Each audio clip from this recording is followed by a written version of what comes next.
We good. We're good. I trust the recruiting team. I trust our coaches. And please have some faith in me. We good. We all right.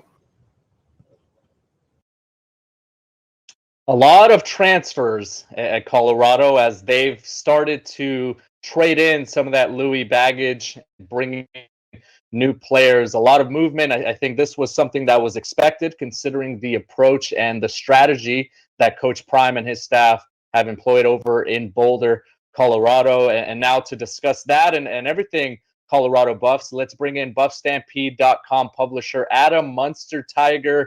Adam, what do you make of those comments, and what do you make of what Coach Deion Sanders and their approach has been this offseason?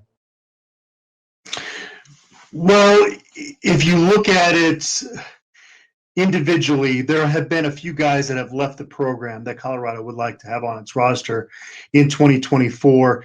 To his point, though, a lot of the guys that left were not going to be starters. In fact, maybe aside from Shimon Mateer, a tight end, none of the guys that left were going to be starters in the program. And so it is tough in this portal age to keep depth around. And so what happens is, especially at Colorado recently, is you've kind of got this revolving door with some of those depth pieces. Now, you mentioned the Louis, Shedeur Sanders and Travis Hunter are still in Boulder. So that is the Louis that Coach Prime showed up with. I'm sure he would include his son, Shiloh Sanders, in that as well. And so the big picture still looks very promising for Colorado. And what you have to do is go back to when Coach Prime arrived in Colorado and look at each one of these transfer windows. And, okay, there was an overreaction when certain guys hit the portal at the beginning of that window. Were they better off at the end of that window from a total talent standpoint on the roster? And the answer every time you go back to the window that went into spring ball in 2023, and the answer is yes. You go into the window leading up to fall camp last year, the answer is yes. Now, they got off to a hot start, didn't really live up to expectations, and part of that was that they missed on a lot of the guys they pulled in from the offensive line portal. But did they improve during the winter transfer window? The answer is yes. And now we're just starting to see some of those early returns. And last weekend was the first weekend that they've had a chance to visit, have non-graduates in the spring transfer portal window visit, and they've already gotten 4 commits out of the 6 that visited, and it sounds like one more is about to pop pretty soon. So I get what he's saying from have a little bit more trust in the process that we've shown since we got to Boulder. But it is unconventional, and so it's certainly going to draw a lot of national headlines. But again, I go back to the fact that this roster continues to get better every one of these windows. And so from that standpoint, I think you got to agree with Coach Prime in terms of what he's building in Boulder, because Colorado does not have the high school recruiting hotbed in their backyard. So again, it's unconventional, but they've had to go to the transfer portal, they feel, to really build this roster up to take advantage of that window with Shedeur Sanders and Travis Hunter this year. It was never going to be a straight line. I think they were very transparent about their plans and how they were going to approach the roster building in Boulder. What do you make, Adam, of roster additions that they've made this offseason? Well, they needed to add a little bit more talent on the defensive side of the ball, and they still need to add a linebacker for sure before they get into fall camp. But Deion Hayes, coming over from Pittsburgh, he was one of their top defenders last year. Samuel Okunlola also transferred over from Pittsburgh earlier this year. So they got 2 of the best pass rushers in Pittsburgh's program to come over, and that is a big need for them. Jordan Dominic did some nice things for the Buffaloes off the edge last year. He's off to the NFL, and so they needed to add some pieces there. And you start going down the list. Rayon Buell is a 4-star transfer prospect on 24/7 Sports, was a third-team All-MAC guy at Ohio. Now, is he going to be starting on the defensive line at Colorado this season? I'd honestly be a little bit surprised, and that kind of goes back to an earlier point that I made of the fact that they have each transfer window accumulated a little bit more depth, and so Rayon Buell comes in and can be a guy that can factor in as part of that rotation. Obviously, your defensive line is where you're going to rotate more than any position. And then Peyton Kirkland coming in, as a transfer from Texas. This was a very highly regarded prospect coming out of high school.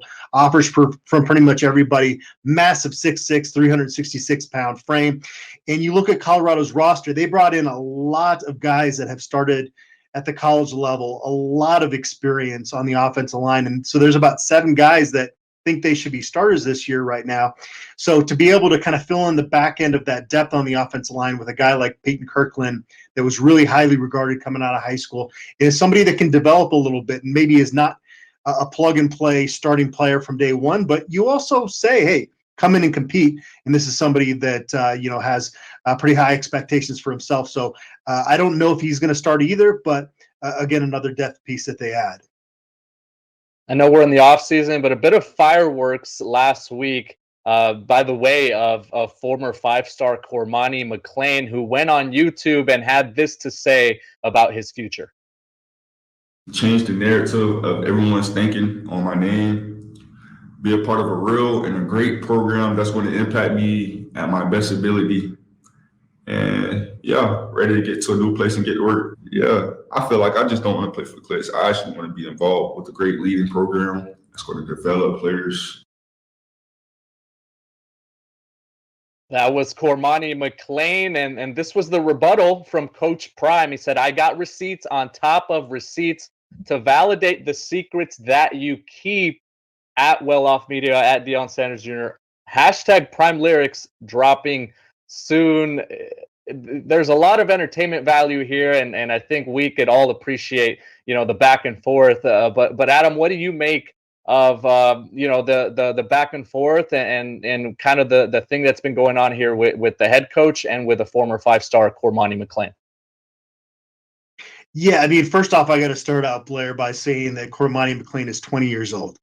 He's spent not even a year at the college level. So I don't want to go too far into like bringing up the maturity things, but he talks about wanting to be part of a big time program that's taking things seriously. And, that's what Colorado wanted from Cormani McClain, was for him to take things seriously. The inability to show up to meetings, the lack of film time study, just the overall immaturity that he showed in Colorado is the reason that other guys passed him up, and the reason that they looked to the transfer portal to bring in a Preston Hodge from Liberty, to bring in DJ McKinney from Oklahoma State. And those guys, again, this spring have vastly exceeded that. Even Carter Stoutmeyer, a 3-star cornerback that they brought in from the portal last year, outperformed him last year. And so there has to be a performance effort element if you're going to put somebody on the field. Now, I do think that Coach Prime's tweet there was not in response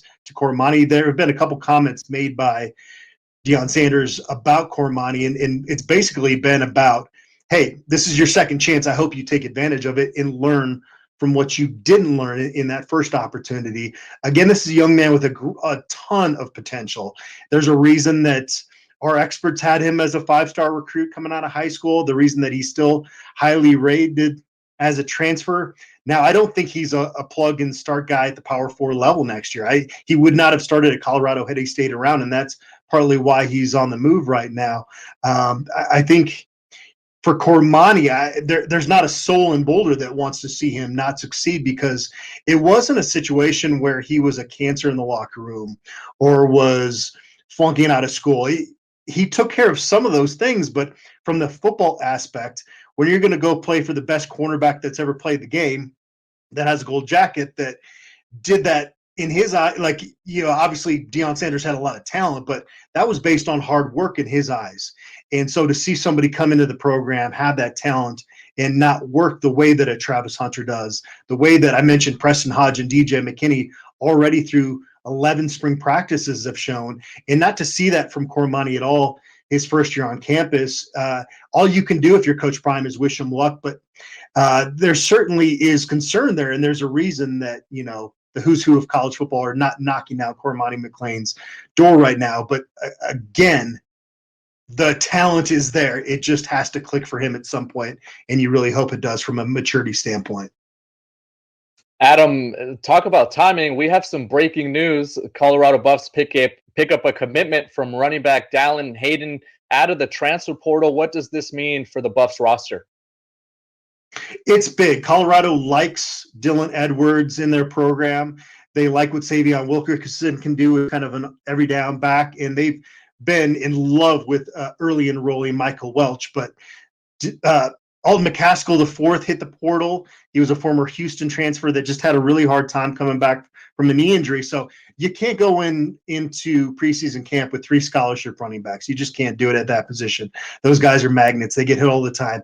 And Dallin Hayden, actually, you can make an argument, and we'll see what Alden McCaskill does going forward, could be a step up at that position. He's somebody that came into Ohio State's program in the limited opportunities he got there with the Buckeyes, graded out really well and had a nice plus 5 yards per carry average. And so he's a little bit more in the mold of what Coach Prime looks for in a running back, a little lower center of gravity at 5'10", 205, and a guy that can be a little bit more of a workhorse back than McCaskill was. So this was a big pickup for the Buffs.